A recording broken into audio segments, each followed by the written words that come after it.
अगर आपको भी रहस्यमय और अनसुलझे सवालों से प्यार है तो इस वीडियो को ना देख करके आप बहुत बड़ी गलती कर रहे हैं। दोस्तों, आज की इस वीडियो में हम 5 ऐसी चीज़ों को, मिस्टीरियस चीज़ों को एक्सप्लोर करेंगे जिनको सब लोगों ने पागल कर रखा है।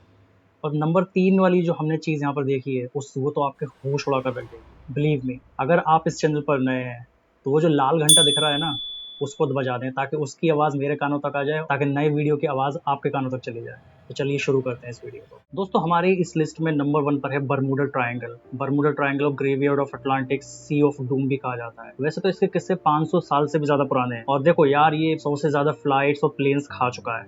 तो खाने के बाद ये सारे प्लेन्स और फ्लाइट्स जाते कहाँ हैं, किसी को कुछ नहीं पता है। और आज की इस वीडियो में हम ये जानेंगे कि बर्मुडा ट्रायंगल क्या है और ये कहाँ है। देखो, बर्मुडा ट्रायंगल एक ट्रायंगुलर शेप है और ये समुद्र का एक बहुत ही मिस्टीरियस हिस्सा है जो फ्लोरिडा से लेकर के प्यूर्टो रिको तक और बर्मुडा देश तक लगभग 5 लाख स्क्वायर माइल्स तक का एक ट्रायंगुलर हिस्सा बनाता है। सबसे पहले क्रिस्टोफर कोलंबस ने जब वो दुनिया खोजने निकले थे तो उन्होंने बताया था कि इस हिस्से से गुजरते वक्त उनके शिप के कॉम्पास ने काम करना बंद कर दिया था और सबसे पहले तभी लोगों को पता चला था कि यहाँ पर कुछ अजीब है। तो बर्मुडा ट्रायंगल से जुड़ी सबसे फेमस स्टोरी है फ्लाइट 19 की। तो बहुत सारे लोगों ने, आप लोगों ने फ्लाइट 19 के बारे में सुना होगा, पढ़ा होगा, लेकिन जिन लोगों ने इसके बारे में नहीं पढ़ा उसे मैं बता देता हूँ। फ्लाइट 19 फ्लोरिडा की यूएस नेवी की एक ऐसी फ्लाइट थी जो अपने रेगुलर प्रैक्टिस सेशन करते हुए बर्मुडा ट्रायंगल की ओर जा रहे थे। बात है 5 दिसंबर 1945 की, जब यूएस नेवी के 5 विमान फ्लोरिडा से टेक ऑफ करते हैं और इसी उड़ान को फ्लाइट 19 कहते हैं। तो ये फ्लाइट 3 घंटे का अपना रूटीन सेशन कर रहे थे। इन्होंने फ्लोरिडा से ईस्ट की ओर उड़ान भरी और इसमें लगभग 14 बंदे सवार थे, क्रू मेंबर्स सवार थे, जहाँ पे इन्हें 3 घंटे के लिए उड़ना था और वापस आना था ट्रेनिंग सेशन करते हुए। अभी तक सब कुछ सही चल रहा था, लेकिन अचानक मौसम ख़राब होना शुरू हो जाता है और देखते ही देखते जो इनका कॉम्पास था, जो इनका प्लेन का कॉम्पास था, वो ख़राब हो जाता है और वो काम करना बंद कर देता है। रिपोर्ट्स के अनुसार वो फ्लोरिडा से 300 किलोमीटर ईस्ट में थे, लेकिन क्रू मेंबर्स के हिसाब से वो वेस्ट में थे, जो कि गल्फ ऑफ मैक्सिको में जाता है। अब जैसे जैसे वो आगे जाते जाते हैं, वेदर ख़राब होता जाता है और तूफान सा आने लगता है। जो उनका कैप्टन होता है वो उनको बोलता है कि हमें वापस जाना चाहिए क्योंकि हम ऑलरेडी वेस्ट में हैं। उनको लगता है कि हम वेस्ट में हैं, तो वो ईस्ट लेने को उनको बोलता है, जो कि राइट है। लेकिन जो क्रू मेंबर्स होते हैं वो उनको बताते हैं कि हम ऑलरेडी ईस्ट में हैं, हमें वेस्ट में जाना चाहिए। इसी गलतफहमी में, लेकिन जब रिपोर्ट आई और जब देखा गया तो उन्हें पता चला कि वो ऑलरेडी 300 किलोमीटर फ्लोरिडा से ईस्ट में थे। लेकिन सबसे डरावनी बात यह है कि दोस्तों, कुछ ऐसा होता है जिसने सभी को चौंका कर रख दिया। ये फ्लाइट गायब हो जाती है और सबसे भयानक चीज़ ये, इनको ढूंढने के लिए एक सर्च ऑपरेशन किया जाता है जिसमें 15 क्रू मेंबर्स शामिल थे। इस प्लेन को भेजा जाता है ताकि वो फ्लाइट 19 को ढूंढ सकें और इसका पता लगा सकें कि ये कहाँ गई। लेकिन गेस व्हाट, ये फ्लाइट भी गायब हो जाती है, इसका भी कुछ पता नहीं चलता। तो दोस्तों, बर्मुडा ट्रायंगल एक बहुत ही मिस्टीरियस जगह है। दोस्तों, आपको क्या लगता है, ये सारे प्लेन्स या शिप्स जो बर्मुडा ट्रायंगल के आसपास गायब होते हैं वो कहाँ जाते होंगे? ये मुझे आप कमेंट सेक्शन में ज़रूर बताएं। अब देखो यार, मैं अंधविश्वास में तो बिल्कुल बिलीव नहीं करता, लेकिन बर्मुडा ट्रायंगल एक ऐसा टॉपिक है जिसके बारे में मैं काफ़ी वक्त से सोचता आ रहा हूँ। इसके अलावा 1918 में यूएसएस साइक्लोपस, एक बहुत बड़ा यूएस नेवी का शिप जिसमें 300 क्रू मेंबर्स और पैसेंजर्स थे, वो अचानक बर्मुडा ट्रायंगल के पास से गायब हो जाता है without giving any kind of distress signal और without giving any kind of intel on the radar. जब इस तरह की घटनाएं आपके सामने आती हैं तो आप सोचने पर मजबूर हो जाते हैं कि आखिर उन फ्लाइट्स के साथ, उन लोगों के साथ क्या हुआ होगा और अचानक वो लोग कहाँ चले गए। दोस्तों, हमारी इस लिस्ट में दूसरे नंबर पर है मिस्र के गीज़ा के पिरामिड्स, खासकर गीज़ा के पिरामिड्स, जो कि हमारे लिए एक फेमस जगह भी है और हमारे लिए एक मिस्ट्री भी। अगर हम इन पिरामिड्स की बात करें तो ये प्राचीन मिस्र के राजाओं के लिए बनाए गए थे और उनके लिए एक टूम का काम करते थे, जो उनको आफ्टर लाइफ में कन्वीनियंट प्रोवाइड करते थे। ये उनमें अपना अनाज, अपना सोना, अपनी ज्वेलरी, बहुत सारी चीजें लेकर के जाते थे ताकि उनको आफ्टर लाइफ में कोई परेशानी ना हो। अब मेरा सवाल आपसे है कि ये मिस्र वाले अपनी आफ्टर लाइफ के लिए इतना परेशान क्यों थे? गीज़ा का बड़ा वाला पिरामिड जो है वो फिरौन खुफू ने लगभग 2580 से 2560 ईसा पूर्व बनाया था। इसका मतलब ये हुआ कि ये हजरत मूसा अलैहिस्सलाम से भी पहले बना लिए गए थे। ये सबसे बड़ा और सबसे फेमस पिरामिड है जो कि गीज़ा में स्थित है। इसे बनाने के लिए लगभग लाखों मजदूरों ने, इंजीनियर्स ने, कारीगरों ने लगभग 20 साल लिए थे। अब आप सोचिए, 20 साल में 1 लाख मजदूरों ने एक ऐसा स्ट्रक्चर बना दी जो अभी तक टिकी हुई है और हमारे नेता लोग एक ऐसा ब्रिज बनाते हैं जो 2 महीने के अंदर गिरकर वापस हो जाता है। सीखो नेताओं, कुछ सीखो। कमाल की बात यह है, इस पिरामिड का पूरा वजन लगभग 6 मिलियन टन है और इसकी ऊंचाई 146 मीटर है। अब मेरे लिए सरप्राइजिंग ये है कि इसे बनाया कैसे गया, क्योंकि उस जमाने में कोई भी मॉडर्न टेक्नोलॉजी अवेलेबल नहीं थी, लाइक क्रेन्स, ट्रक्स या बुलडोजर्स। और सबसे बड़ी बात यह है कि उनके पास पहिए भी नहीं थे। हाँ, पहिए का आविष्कार अभी नहीं हुआ था। उनके पास पहिए थे, लेकिन वो सिर्फ पॉटरी के लिए ही यूज किए जाते थे। और फिर भी उन्होंने एक ऐसा स्ट्रक्चर बना दिया जो कि इतना ऑर्गेनाइज्ड है, इतना स्टेबल है, और आज भी वो इस जमीन पर रुका हुआ है। दोस्तों, pyramids are full of secrets, जिस पर आज भी रिसर्च चल रही है।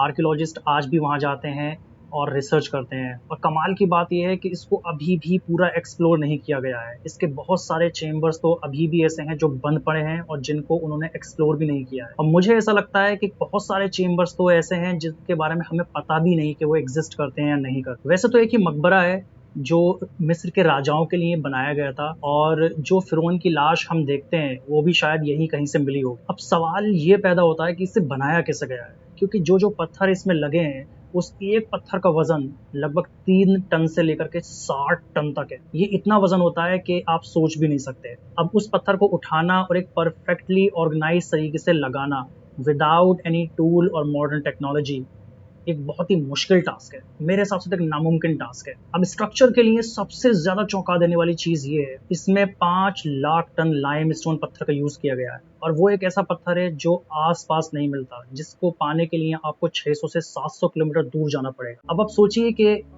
एक तो उन्होंने पत्थर यूज किए जो इतने भारी, और वो भी ऐसे पत्थर जो आसपास नहीं मिलते। 600 से 700 किलोमीटर रेंज में आपको दूर जाना पड़ेगा।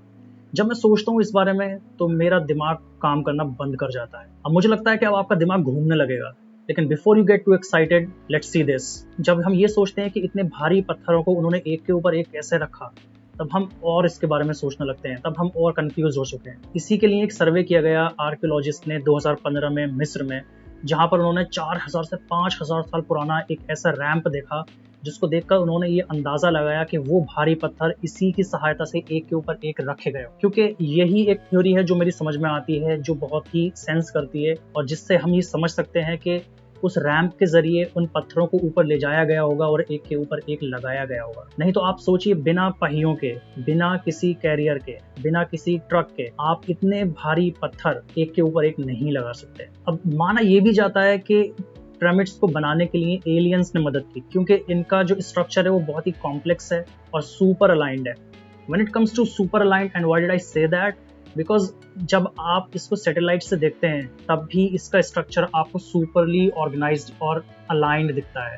यहाँ तक कि जो कॉन्स्टलेशन हमारे यहाँ पर होता है, ये उससे बहुत ही ज्यादा अलाइंड था। इस लिस्ट में नंबर 3 पर है लॉक नेस मॉन्स्टर। ये मिस्ट्री है एक ऐसे मॉन्स्टर की जिसे लॉक नेस मॉन्स्टर बोला जाता है। लोग इसे अक्सर नेसी नाम से भी जानते हैं। तो नेसी इसका प्यारा नाम है। नेसी इसका प्यारा नाम है। नेसी इसका प्यारा नाम है। फिलहाल ये क्रिप्टाइड है और ऐसा माना जाता है कि ये स्कॉटिश हाईलैंड के एक बड़ी झील लॉक नेस में रहता है। नेसी की स्टोरी तो एक मिस्टीरियस स्टोरी है जो कि बहुत ही पुरानी है, लेकिन सोशल मीडिया के आते ही इसे एक इमरजेंसी पॉइंट ऑफ व्यू मिला। नेसी से लोगों ने बहुत सारी मिस्टीरियस थ्योरीज को जोड़ा है, बहुत सारे लेजेंड्स को जोड़ा है, लेकिन आमतौर पर इसको एक ऐसे जीव के रूप में देखा जाता है जिसकी एक लंबी गर्दन है और एक कुबड़कार पीठ है, जो कि पानी में रहता है, जैसा कि प्लीसियोसोर की होती थी। नेसी का मॉडर्न नाम 1933 में दिया गया था, जब द सर्जन की एक फोटोग्राफ ने यह दावा किया था कि पानी में एक ऐसा जानवर रहता है जिसकी गर्दन बाहर तक दिखाई देती है, मतलब काफी फीट तक दिखाई देती है। तब इसका मॉडर्न नाम दिया गया था। But before you get too excited, Nessie की खोज के लिए बहुत सारे सर्च ऑपरेशंस किए गए हैं, जिसमें sonar technology, under water camera, water DNA analysis भी शामिल है। हालांकि ये सब सर्च ऑपरेशंस करने के बावजूद भी अभी भी नेसी का कोई खास सुराग हाथ नहीं लगा है। लॉक नेस मॉन्स्टर को काफी थ्योरीज के साथ जोड़ा गया है। लोगों का मानना है कि इस तरह का कोई भी जानवर एग्जिस्ट नहीं करता है, और कुछ का कहना है कि ये सिर्फ एक ऑप्टिकल इल्यूजन है। आपको क्या लगता है, कोई इस तरह का मॉन्स्टर आज भी एग्जिस्ट करता है या नहीं करता है? मुझे कमेंट में जरूर बताएं। नंबर 4 पर है Nazca Lions. Nazca Lions Peru के नाज़का शहर में बनी हुई एक बहुत ही जाइजेंटिक सिंबल्स हैं, जो एक बहुत बड़े सीक्रेट और मिस्ट्री है, जिसे माना जाता है कि वो उस समय के पक्षियों को और जानवरों को रिप्रेजेंट करती है। लेकिन क्यों, जमीन पर ही क्यों, और वो भी इतने बड़े बड़े डिजाइन? इन सिंबल्स को डिफरेंट लाइफ का कल्चर माना जाता है, जैसे कि बर्ड्स, एनिमल्स, ह्यूमन, और डिफरेंट स्टफ। सोचने की बात यह है कि इन कार्विंग्स को बहुत ही थॉटफुल तरीके से बनाया गया है और एक सुपर ऑर्गेनाइज्ड तरीके से बनाया गया है और इनकी कार्विंग 6 से 8 इंच गहरी बनाई गई है। कमाल की बात यह है कि एरियल व्यू से भी ये एक बहुत ही सुंदर दृश्य को और सुंदर ड्राइंग को रिप्रेजेंट करती है, जो कि एक सुपर ऑर्गेनाइज्ड तरीके से देखी जाती है। और यही नहीं, अगर आप किसी एक ऊंची जगह से इन लाइंस को देखोगे तब भी आपको ये क्लियरली विजिबल रहेंगी। अब इन लाइंस को देखने के बाद बहुत ही अजीब और गरीब दिमाग में ख्याल आते हैं कि इन लाइंस को क्यों बनाया गया था, कैसे बनाया गया था, और सबसे बड़ा सवाल, इन लाइंस को इतना पहले जब कोई भी टेक्नोलॉजी नहीं थी तो इतना परफेक्टली और सुपर ऑर्गेनाइज तरीके से कैसे बनाया गया था। दोस्तों, नेज़का लाइंस बने हुए लगभग 1500 से 2000 साल हो चुके हैं। अब सवाल दिमाग में ये आता है कि ये लाइंस 1500 से 2000 साल के बाद भी इतनी इंटैक्ट कैसे हैं, अभी तक इतनी सही कैसे हैं, कुछ बिगड़ा क्यों नहीं है, और ये आज भी ऐसे ही हैं जैसे इन्हें कल ही बनाया गया हो। इस सवाल का जवाब भी दोस्तों हमें नेज़का रीजन में ही मिलेगा। नेज़का रीजन ने इन सिंबल्स को प्रिजर्व करने के लिए एक बहुत ही बड़ा रोल प्ले किया है। यहाँ पर बारिश की कमी ने और विंड इरोजन ने इन सिंबल्स को बचाने के लिए एक बहुत बड़ी भूमिका निभाई है, और इन्हीं दो फैक्टर्स की वजह से ये सिंबल्स इंटैक्ट हैं।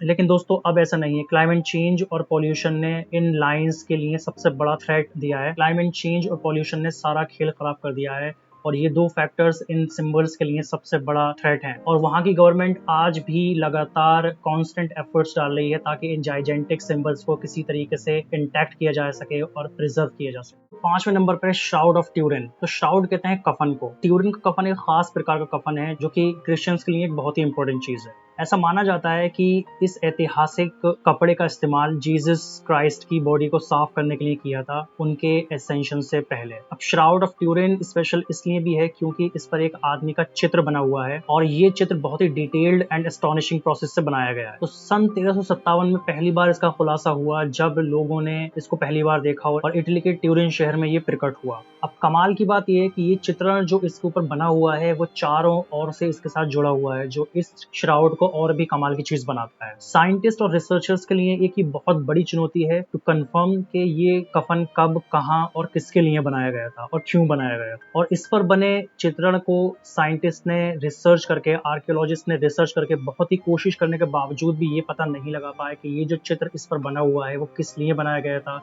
किसका बना हुआ है और कब बनाया गया है और इसका मीनिंग क्या है। अब देखो यार, इस पर बने हुए चित्र को लोग जीसस क्राइस्ट मानते हैं, लेकिन ये बताना बहुत ही अनक्लियर है क्योंकि हमारे पास कोई भी एक पुख्ता एविडेंस नहीं है जो कि ये बता सके कि श्राउड ऑफ ट्यूरिन पे जो चित्रण बना हुआ है वो जीसस क्राइस्ट का है। कुछ थ्योरीज हैं जो ये कंफर्म करती हैं कि इस पर जो चित्र बना हुआ है वो जीसस क्राइस्ट का है। इस थ्योरी को कंफर्म करने के लिए सन 1978 में इसका रेडियो कार्बन डेटिंग सैंपल लिया गया था, जिसने ये कंफर्म किया है कि इस पर जो चित्रण किया गया है वो लगभग 2000 साल पहले है। अगर हम कंफर्म करें और एज में पीछे जाएं तो पता चलेगा कि जीसस क्राइस्ट का टाइम भी वहीं कहीं आसपास था। तो क्या ये कहना सही रहेगा कि ये जो चित्र इसके ऊपर श्राउड ऑफ ट्यूरिन के ऊपर बना हुआ है वो जीसस क्राइस्ट का है?